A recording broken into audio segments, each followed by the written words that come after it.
And folks, welcome back. We're walking through the Chattanooga show. We're on our way to do another interview with a 63 Impala. This one's going to be an interesting one. So we're going to take a little walk with here. You're seeing the Batmobile. We did an interview with him. You should check out that video. Very interesting video. It's kind of a tribute car that he did. So that's very interesting. As you can see, right now it's Friday night, and Gabby lets to stick her finger in everything. And we get back to this. It's Friday night. This is when the show opens. It's 3, maybe 4 o'clock. Hardly anybody shows up. It's a great time for us to get around, look at what we're doing, look at other cars, who's out there after we get set up, and just enjoy everybody else's vehicles. And right now we're walking up to a yellow 72 VW Super Beetle. Gabby kind of partial to this because she has one at home that she's working on. And it's in the not this kind of a state, but it's going to be there soon. So this is what she's working on. And y'all will see videos of my progress on those hopefully soon. We're just figuring stuff out right now of where to house it. So from there, we're going to go find that 63 Impala and tell you really a good story on that one and how it was found and a little bit of history on it. All right, folks, we're going to be talking about this 1963 Chevy Impala. These cars were legends back in the day, and they still are legends. Everybody loves these cars. Well, this particular 63 Impala is timeless, bold, and full of stories untold. This vehicle was discovered in an old Midwest showroom, tucked away, out of sight, and it sat untouched for decades. There was no plates, no title, which is very unusual. A lot of times you get these cars and they'll be titled over a number of times, but this one was not. It was just set time and silence, so waiting for somebody to discover it. For 50 years, it waited until 2013, when it was finally registered for the very first time. And then a half a century after being sitting, it finally hit the road. Today, it's more than a car. It's a preserved piece of history. The chrome glows, the lines are clean, and the spirit of 63 rides again. This car was basically restored back to factory original condition with all the welds and stuff like that. So it was identical when it came off that showroom floor. So they didn't do much to it other than go ahead and clean it all up and stuff. And this particular group, they try not to show their car or compete because what makes the car unique is all of the mistakes, the factory mistakes for that particular car as well. There is a class in ICA for restoration class, and that addresses all those. So when you are doing the restored class, the judges will be looking for all those factory mistakes that were put in there. Nothing that you don't go through there if the line for the door is off or something like that. They look for that. They know what these cars looked like back when the factory came out. So. All right, well, sit back and enjoy the interview. And don't forget to hit the subscribe button, comment, like, and share for us, because we love to hear what y'all have to think about what we're doing. And, just hit that bell for us. Thanks.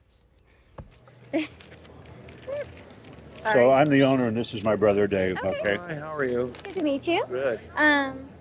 Okay, so can you tell me about the car and how y'all came to own it Okay. originally? Yep, we can do that. And this is a 1963 Chevy Impala. Back about 12 years ago, there was a dealership in Nebraska that auctioned off cars that they had basically hoarded Yeah. for a number of years. Okay. And these guys went out to get cars because most of them were outside, in the woods and everything else. They were pretty damaged and all that. We're just looking for parts. Yeah. Well, lo and behold, there was a handful of vehicles that were stored indoors, indoor heated, Cool. never driven, never titled, brand new, quote unquote, brand new vehicles. True barn find. Yeah, so this was one of True them. barn finds is right. Yeah. True dealer find. Yeah. Yeah. Yeah, and this was one of them. This sat inside the dealership. And so we wound up, in the auction, we wound up buying the thing and cleaned it up. It's all original. There's no paint, no new paint, no touch-up paint, none of that. All we did was clean it and wax it. The factory had still installed the plastic on the seats. Mm-hmm. It was never taken off. It was never dealer prepped. Okay. The carpeting was in the trunk because that's the way they did it back then. The dealers used to put the carpeting in. So this car never had any title or anything. That's awesome. So that's how we got to get it. That's awesome. Tires are still original. Oh, that's Yeah. awesome. That's cool. Of course, if we were to drive it, it wouldn't drive real well. Yeah. All right. What drew you to this particular car? Well, like I said, we were out there looking for parts cars, and he called me on the phone. I was back home. He called me and said, "You're not going to believe this. There's some cars that were never titled, never driven." So that's how we got into one thing led to another. Actually, I said, "We'll go out," and they put all these cars out in the field for the auction. I said, "Go out and look at it." And he didn't call me back for hours. So I figured, okay, it's just a rust bucket, you know. And he calls me back, and again he says, "You're not going to believe this. Underneath the car was clean, not much rust, you know." So he went over the whole thing, and we decided to bid on it. That's awesome. There we are. Is there any special or unique features on this? Well, the most interesting thing about the car is there's mistakes on it. Oh, there is. Oh yeah, and it's the way it was built.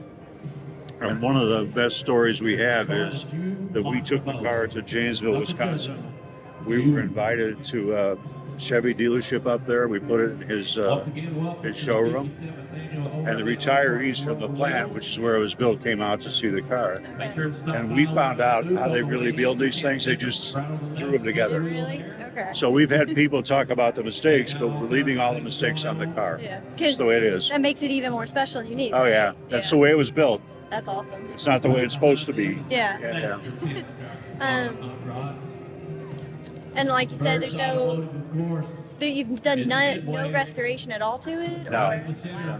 Just cleaned it up. Well, the biggest challenge was deciding whether we wanted to get it running or not, Okay. because we weren't sure about what was going on in the engine, you know. Yeah. Or the gas tank. So we put water in the radiator, went right to the ground because the radiator was all corroded on the bottom. The glycol had sat there. Yeah. And the carburetor was kind of all gummed up. And the brake lines were empty. So every place there was a fluid, we had some work to do, yeah. But we didn't put any new parts on it. We used all the stuff. Because the parts were fine. Because you think about it, it's a brand new car. Yeah. You know, so the parts were okay. So we got it running, and it does run. We run it once in a while. Just to keep everything flowing, right? Say again? Just to keep everything flowing, running. That's right, yeah. We run it every once in a while just to make sure nothing breaks. Yeah, exactly. And your personal favorite aspect about this car? Well, we tell anybody, if it was green, we wouldn't have bought it. Really? With the color combination and the body styling is Okay. it's just beautiful. It's really sleek. It really is. Oh yeah, he's got some new prices. You learned to drive in a 63? Yeah, we did. Yeah, I learned how to drive in one. Oh, okay. So, We parallel parked in those days. I still dying art. Yeah. Lovely wife came with it this week, and she liked to sit by it. But would that be your most memorable story? Is learning how to drive in one of these? Well, from back in the day, yeah. But the story we love to tell is when we took it to Janesville, and we talked to the people that built the car. And we actually went there twice. And there were, for example, there was a couple of guys standing up front by the fenders, and they call us over and say, "Do you know when the car was built?" And I said, "Well, yeah, August 8th, 1963. And I happened to mention that was a Saturday.